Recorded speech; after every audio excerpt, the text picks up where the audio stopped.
మాస్కా దాస్ విశ్వక్సేన్ మొదటిసారి లేడీ గెటప్లో నటించినటువంటి చిత్రమే లైలా.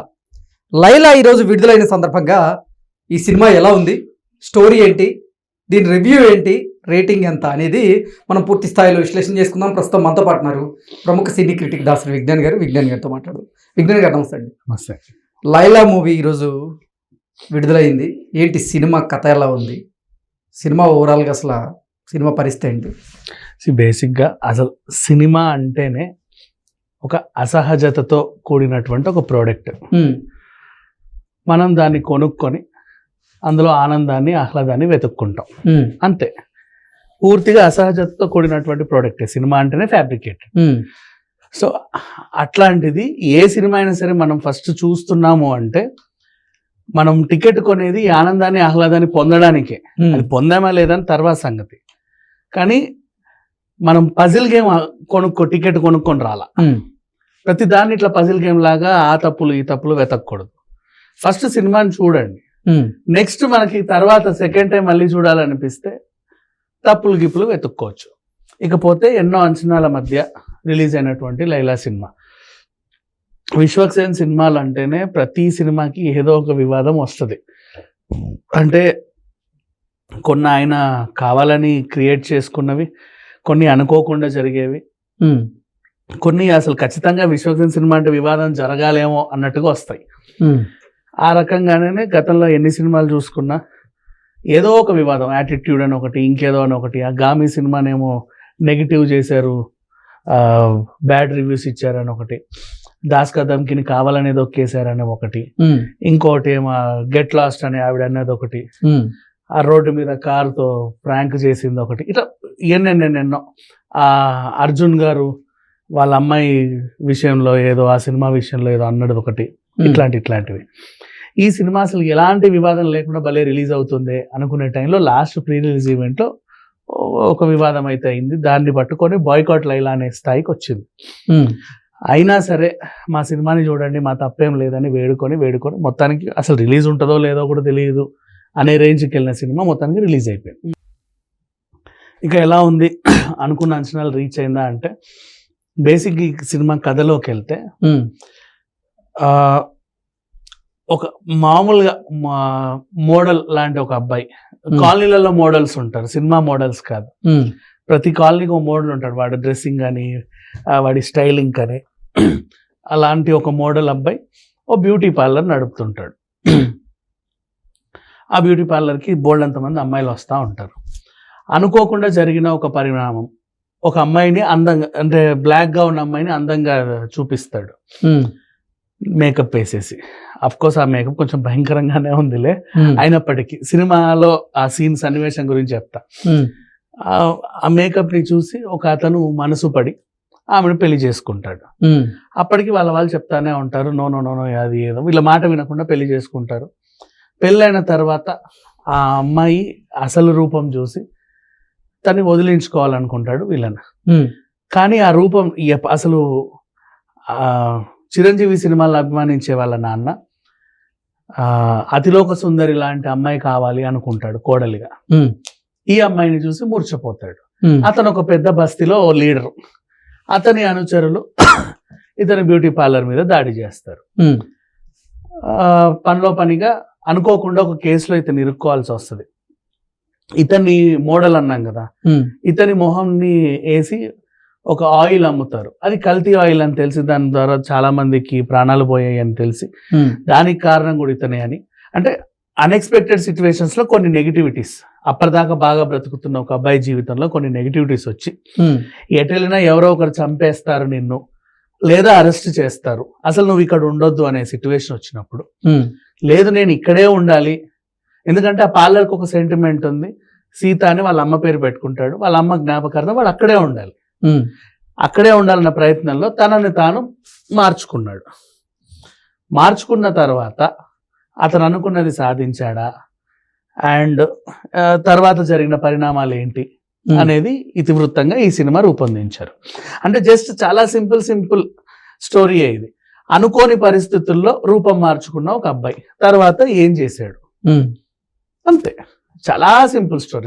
కొన్ని కథలకి మనం మరి ఆ కీ పాయింట్ ఏంటి, అదేంటి ఇదేంటి అని వెతుక్కోవాల్సిన అవసరం లేదు. ఈ సినిమా పాయింట్ ఇది. ఆ తర్వాత ఇంకా పాత్రలు వాటి తీరుతెన్నుల విషయానికి వస్తే ఫస్ట్ హాఫ్ అంతా కొంచెం గందరగోళంగా మొదలైంది. ఎలా అంటే అసలు ఏం జరుగుతుందో కూడా అర్థం కావడం, మనం తేరుకోవడానికి కొంచెం సమయం పట్టింది. కొంచెం తేరుకున్నాక ఎప్పుడైతే ఇప్పుడు మనం చెప్పిన స్టోరీ అర్థమైందో ఈ కథ అర్థం అవడానికి ఇంటర్వెల్ పట్టింది ఇంచుమించు. ఫస్ట్ హాఫ్ అంతా కూడా గందరగోళంగా సాగి ఇప్పుడు మనం చెప్పి అసలు పాయింట్ అర్థం అవడానికి ఇంటర్వెల్ వరకు వచ్చింది. ఆ ట్రాన్స్ఫర్మేషన్ ఏంటో ఏదైతే ఉందో ఇంటర్వెల్ తర్వాత చూడమన్నారు. ఆ తర్వాత స్టోరీలోకి వెళ్తే నిజంగానే పర్వాలేదు, ఎంటర్టైన్ గానే సాగింది, బానే ఉంది, పెద్దగా ఏం అనిపించలేదు. ఫస్ట్ హాఫ్ ఒకటే కొంచెం గందరగోళం. ఎప్పుడైతే కథ మెయిన్ ట్రాక్ ఎక్కిందో అప్పటి నుంచి ఎంటర్టైన్ గానే సాగుతుంది. లైలా సినిమాలో కొన్ని సన్నివేశాలు ఎబ్బెట్టుగా ఉన్నాయి అన్నట్లుగా కొంతమంది రివ్యూ ఇస్తూ ఉన్నారు. ఏంటి ఆ సన్నివేశాలు ఏమైనా ఉన్నాయా? ఎబ్బెట్టు ఇన్ సెన్స్ అంటే ఆ డైలాగ్స్ అండ్ ఇప్పుడు ఫర్ ఎగ్జాంపుల్ మనకి విశ్వక్సేన అబ్బాయి అని తెలుసు కాబట్టి డైజెస్ట్ కొంచెం వీ కెన్ డైజెస్ట్. కానీ అక్కడ విలన్ చేసిన తప్పు ఏంటంటే ఒక ఆడపిల్లని ఇలా బ్లౌజ్ లాగి లోపల చూస్తాడు. అదొకవేళ ఇన్ కేసు అంటే ఇప్పుడు ఇట్లాంటి టైంలో ఏదో చెల్లిందిలే, కానీ ఇన్ కేసు కొంచెం అదుపు తప్పు ఉంటే కనుక చాలా దారుణంగా ఉండేది. మహిళా సంఘాలు మండిపడేవి. అంతవరకు రానివ్వరు కదా. ఇప్పుడు ఆడవాళ్ళ మీద కొట్టాలి, విలన్లు కొట్టాలంటే చెంప మీద కొడతారు, తోస్తారు, ఇంకేమైనా కాళ్ళ మీద కొడతారు, పడేస్తారు, ఇట్లాంటివి చేస్తారు. కానీ అలా చేయరు కదా. సో ఈ విధంగా జరిగింది. అది కొంచెం ఎబ్బెట్ అంతే, పెద్దగా ఇక వెతుక్కుంటే అంతగా ఏమనిపించలేదు. కొంచెం ఆ డబుల్ మీనింగ్ డైలాగులు, బూతులు అంతే. అంటే ఈ మధ్య కాలంలో ప్రతి సినిమాలకు అవి వస్తున్నాయిలే, అది అయిపోయింది ఎప్పటి నుంచో. అంటే లేడీ గెటప్ లో విశ్వక్సేన్ పర్ఫార్మెన్స్ ఎలా ఉంది? అదే ఇంకా క్యారెక్టర్స్ విషయానికి వస్తే ఫస్ట్ మోడల్ గెటప్ లో విశ్వక్సేన్ ఇట్స్ ఓకే. ఎప్పుడైతే ట్రాన్స్ఫర్మేషన్ జరిగిందో ఎక్సలెంట్ అంటే ఎక్సలెంట్ నటన కనబరిచాడు, చాలా బాగుంది. కనిపించినంతసేపు స్క్రీన్ లో అసలు ఇంకెవరిని చూడం మనం, మొత్తం తన చుట్టే తిరుగుతూ ఉంటుంది స్టోరీ అంతా. అండ్ ఈవెన్ కళ్ళు తిప్పుకోలేకుండా నిజంగా చాలా బాగా చేశాడు. అందులోనే కామెడీ పండించాడు, అందులోనే మంచి నట విశ్వరూపం చూపించాడు అనుకో, ఇంకంతమించి ఇంకేం చెప్పలేము. మిగతా క్యారెక్టర్స్ అందరు కూడా పరిధి మేరకు బాగానే చేశారు. అండ్ ముఖ్యంగా చెప్పుకోవాలి, తల్లి పాత్రలో తలుక్కున మెరిసింది ఒక తార. ఎవరు అంటే ఆది సినిమా హీరోయిన్ గుర్తుందా మీకు? కీర్తి చావ్లా. తర్వాత ఏమైనా సినిమా చేసిన శ్రీకృష్ణ 2006 గౌరీ ముంజల్ ఆవిడ కాదు ఏమో తర్వాత ఎక్కడ కనబడిందో నాకు గుర్తులేదు. ఇందులో మదర్ వేషం వేసింది. అండ్ ఆవిడ ఉన్నంతసేపు ఆ ఫ్లాష్ బ్యాక్ సీన్ నిజంగా చాలా బాగుంది. ఇప్పుడు మళ్ళీ రీఎంట్రీ ఇస్తే షీ కెన్ గో, అంటే మంచి నటి. మనం తెలుగు సినిమాలు చేసిన నటే. ఇప్పుడు భూమిక లాగా వాళ్ళ వీళ్ళగా తను కూడా ఓకే చేయొచ్చు. అండ్ ఇక సాంకేతిక వర్గం విషయానికి వస్తే మూర్తీస్ గారు అందించిన స్టోరీని వాసుదేవ మూర్తి గారు, రామ్ నారాయణ్ తీశాడు. అనుకున్న అంటే పెద్దగా చెప్పుకోదగ్గ కథ ఏం కాదు, కానీ ఉన్నలో ఉన్నంత ఈ కథ మాత్రం అబ్బాయిగా అంటే అక్కడ అబ్బాయిగా ఉండలేని పరిస్థితిలో అమ్మాయిగా ఎలా చేసుకున్నాడు, అండ్ ఏ మచ్చ అయితే అబ్బాయి మీద పడిందో దాన్ని చెరిపేసే కార్యక్రమంలో ఎలా సాధించాడు, ఇలాంటివన్నీ ఈ సినిమాలో మెయిన్ పాయింట్. పాటలు పర్వాలేదు, బాగానే ఉన్నాయి. ఫైట్లు it's okay, not bad. Camera పనితనం బాగుంది, ఎడిటింగ్ కూడా బాగానే ఉంది. నిర్మాణ విలువలు కూడా చాలా బాగున్నాయి. సినిమాకి అవసరానికి మించి ఇంకెక్కువే ఖర్చు పెట్టారు.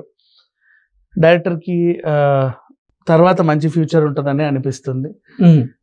ఓవరాల్గా సినిమా అయితే పర్వాలేదు, బాగుంది. పెద్దగా దీంట్లో నెగిటివ్స్ అన్ని వెతుక్కోవాల్సిన అవసరం లేదు. ఇంకా ఏదో అసలు హీరోయిన్ గురించి చెప్పలేదు. అదే చెప్పాక మిగతా క్యారెక్టర్స్ అన్ని కూడా వాళ్ళ పరిధి మేరకు బాగానే ఉన్నాయని చెప్పేసి హీరోయిన్ కూడా షీ డిడ్ గుడ్. అంటే తక్కువ స్క్రీన్ స్పేస్ అమ్మాయికి. అంటే ఫస్ట్ హాఫ్ లోనే హీరో ఉన్నప్పుడే కదా హీరోయిన్, హీరో ట్రాన్స్ఫర్మ్ అయిన తర్వాత జస్ట్ ఇంకా throughout travelling character. Vishwaksen కనబడ్డంతసేపు విశ్వక్సేన్ తప్ప ఇప్పుడు చూడు హీరోయిన్ గురించి కూడా మనం మర్చిపోయామంటే అంత బాగా పర్ఫామ్ చేశాడు విశ్వక్సేన్. అది విషయం. ఇందులో ఇంకేమైనా సర్ప్రైజింగ్ క్యారెక్టర్స్ ఉన్నాయా? సర్ప్రైజింగ్ అంటే చెప్పుకోవచ్చు. యూట్యూబ్ లో అప్పట్లో ఏదేదో మాట్లాడుతూ ఉంటే కొంచెం మంది వార్నింగ్లు ఇచ్చారు, కొట్టారు. ఒక అబ్బాయిని గుర్తుందా, సునిశ్చిత్ అని ఒక అబ్బాయి ఉంటాడు, హనుమాన్ సినిమాలో కూడా అలా కనబడి వెళ్ళాడు. తనకి దీంట్లో త్రూ అవుట్ క్యారెక్టర్ ఉంది, ఓకే. ఫస్ట్ నుంచి లాస్ట్ వరకు. ఏంటి hero character? Not like that, అంటే త్రూ అవుట్ క్యారెక్టర్ ఉంది. ఇకపోతే నేను ఎందుకు దీన్ని చెప్పాలనుకున్నానంటే, చూడు, ఆ అబ్బాయి మీద దాడి జరిగింది. ఎవరు కొట్టారు? మెగా ఫ్యాన్స్ కొట్టారు. మమ్మల్ని ఏదో అంటున్నారు, మాకు నచ్చలేదు ఇతను చేసే విషయాలని.